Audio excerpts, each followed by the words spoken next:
Hello everyone, I'm back with another video, and in today's video we have a Lenovo laptop. It's a Lenovo ThinkPad L15, which will say right on the screen here, and this is a Gen 4 model. And you can actually find that information right at the bottom. People say it's not Gen 4, it's right here on the bottom. It says L15 Gen 4.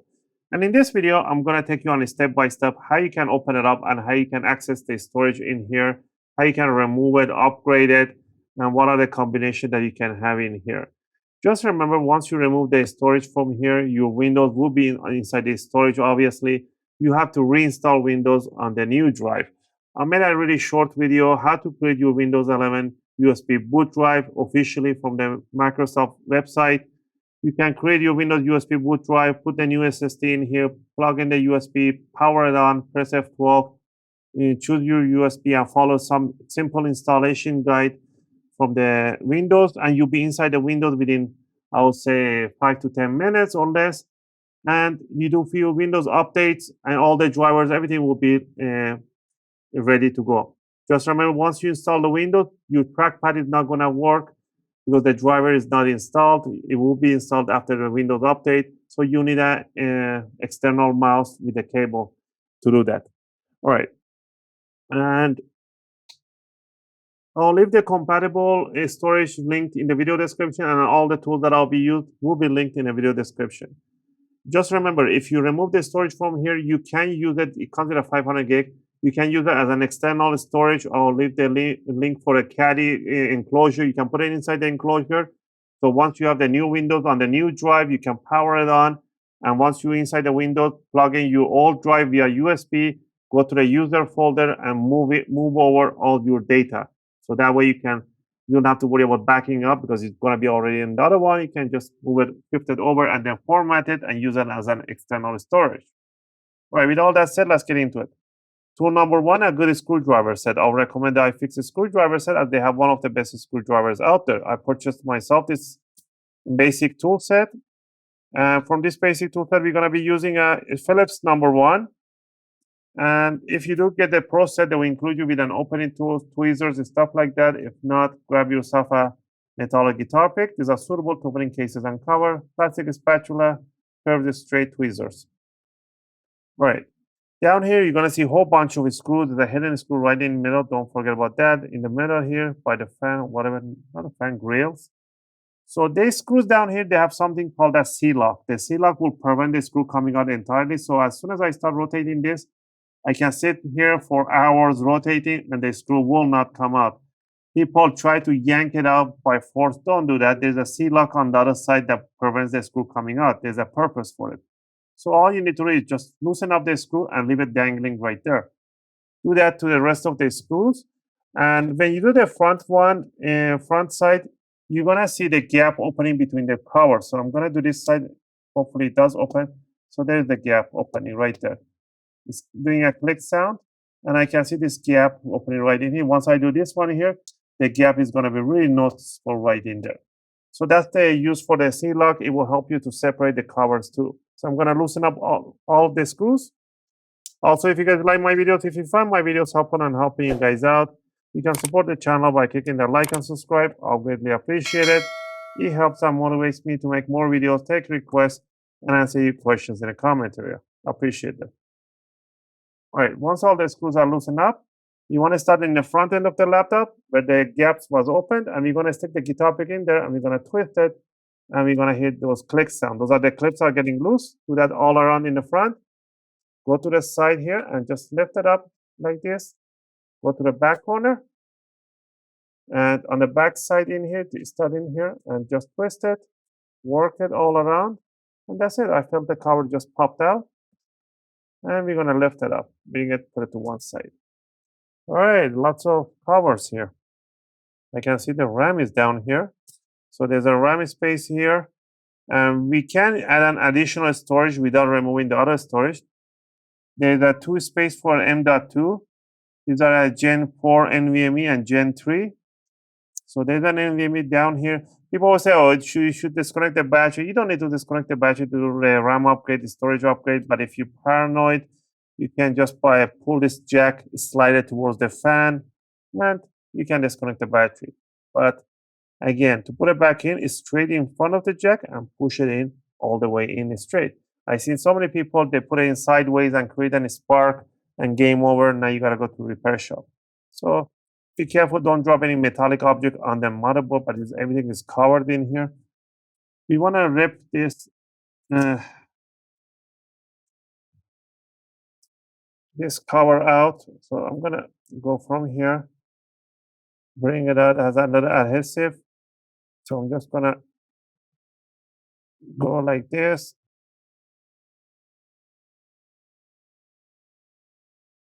I don't know why they put it because I won't be able to remove it. I'm going to use a plastic one here. There's one more screw down here. Hidden one. Right. So there's one M.2 right in here under this metallic copper sheet. To remove it, we want to remove one screw at the back here, this tiny screw, and we're going to remove one screw right in here on the side. I'm going to use a magnet to pull it out. There we go. Put it in here. And we can just lift up this cover and bring it out. And there's a thermal pad in here to pull down the SSD. This is an SK Hynix SSD. To lift it up, just gently, there should be a thermal pad on the bottom, maybe. Yeah, just gently bring it up like this. And then you want to slide it out. Just gently slide it out, bring it like this. Don't yank it up, otherwise you're going to break the DIMM. You want to slide it out. So these are short NVMEs. You can put one right in here and one right over here. Let me see there. You see there's a tiny cut right down there. The cut has to match. So I have to bring it like this. Oh, this one is not a for NVMe or SSD. This is an M.2 jack, but it's not meant. I think it's a SATA. Yep. This is a SATA connector. It's not a NVMe. So we have only one NVMe right over here, and we have an M.2 SATA. The SATA connections, they have two notches on them. This one. They have two notches on them. Because this one will not go through because the notch is on this side. If I flip over, the RAM chips will not let it sit down. But if you get an M.2 SATA, which will be like this, will have two notches, and that will fit in there perfectly okay. It goes all the way in, and that's it. But obviously, you have to get a shorter form. That will be on this size. So let's remove this one out. So I'll leave the link for a compatible M.2 SATA, which is much slower than the NVMe, obviously, but it will have two notches. Once you get this one with a half size, you want to push it in here, all the way in, within almost 10 degree, 5 degree, all the way in. And then you want to put the tiny screw at the back right over here. They don't give you an M.2 screw. I'll leave the link for the M.2 screw. Or you could actually use one of the screws from the heatsink in here. You don't need the side one. Just use the one on the back and use the other one to hold it in place. Let me see, it does fit. There we go. It does fit in here fine. So you don't have to go purchase another screw. You can put this one back in. Again, if you want to upgrade this one, you can upgrade this one to a 2 terabyte NVMe. Let's say if you got a 2 terabyte NVMe, just bring it down really close to the jack motherboard, and then you want to slide it all the way in, and the screw hole has to match nicely aligned right there. And then next, what you want to do, you want to have the camera right in my face. You want to bring this heatsink right over, and then put the screw right on the top section. The important screw is the one on the top portion.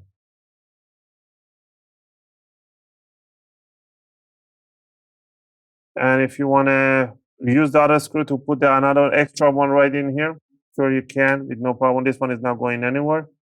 But if not, you can put back again the screw right under this cover. You don't need to put this cover thing over again, because the only thing they put this one over is because when you look from the bottom, you see all black, so you don't see copper shining out. So right now I can see the copper in here. So if you don't mind that, don't put this one in. If you want, you can buy a gaffer's tape, color black. Well, this is not sticky anymore. Black gaffer's tape, put it a little bit over, and that's it. I don't like to put it with the air that goes over the copper. It will cool down the copper because this plastic will prevent the air touching the copper. So actually, I prefer it this way. So when they suck in the air over the board through here, it will go over the copper and it will cool it down. Let's say that you upgrade your storage, add in an extra M.2 SATA, or you remove your main storage. And what you want to do, you want to make sure you plug in the battery. If you unplug that, grab the bottom cover, put it over, push down the side, all of them down, and then you want to tighten up the screws over. And this is how you can remove the storage, upgrade the storage for your Lenovo ThinkPad L15 Gen 4 model. If you have any question or request, feel free to leave them in a video comment. I'll try to answer them as soon as I can. Just gonna finish up putting up the bottom screw. I will power on so you guys can see it does power on with no problem. So let's go ahead and power it on. And I think I have a Windows installed on this one. So it is powered on. I'm not gonna fast forward this part so you guys don't see I'm cutting video. I should get a logo for the Lenovo. There we go. And any second is gonna load the window. And there we go. It detected SSD and is loading. And that's it for today's video. Again, I hope you guys like this video and help you guys out. Until next video. Thanks for watching.